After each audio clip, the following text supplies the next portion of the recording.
కంచె గచ్చిబౌలి భూముల వివరంలో కీలక పరిణామం. తెలంగాణలోని కంచె గచ్చిబౌలి వివరం చర్చనీయాంశంగా మారింది. ఈ అంశం ప్రజల్లో తప్పుదోవ పట్టించేలా కొంతమంది ప్రచారం చేశారని తెలంగాణ ప్రభుత్వం దృష్టికి వచ్చింది.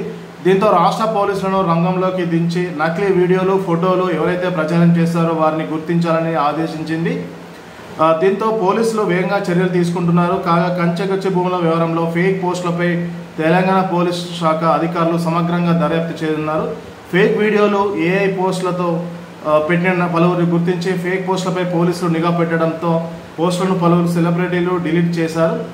ఫేక్ పోస్టులు పెట్టి వైరల్ చేసి డిలీట్ చేసిన వారి వివరాలను పోలీసులు సేకరించారు.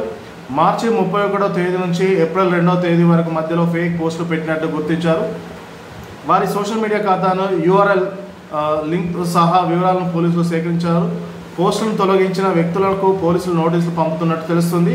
25 మంది సెలబ్రిటీలు పోస్టులు తొలగించినట్టు పోలీస్ శాఖ ఉన్నతాధికారులు గుర్తించారు. ఇప్పటికే ఇదే వ్యవహారంలో బీఆర్ఎస్ నేతలు ఉన్నట్టు పోలీసులు గుర్తించారు.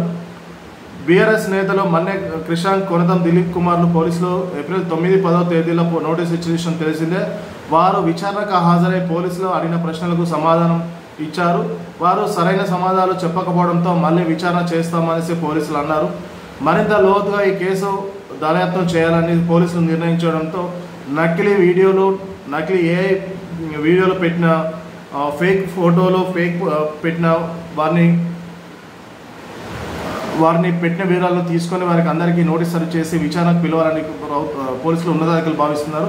ఇకపై ఎవరైనా నకిలీ వీడియోలు, నకిలీ పోస్టులు పెడితే వారిని పెట్టాలనుకున్న వారు భయపడిపోతున్నట్టు సమాచారం. ఏది ఏమైనా ఫేక్ వీడియోలు పెట్టడం అనేది చాలా దుర్మార్గకరం. రియాలిటీ చూపించేసి గవర్నమెంట్ క్వశ్చన్ చేయాల్సిందే కానీ ఫేక్ వీడియోలు చూస్తే గవర్నమెంట్ను బదనాం చేయాలనుకోవడం చాలా దుర్మార్గమైన విషయం.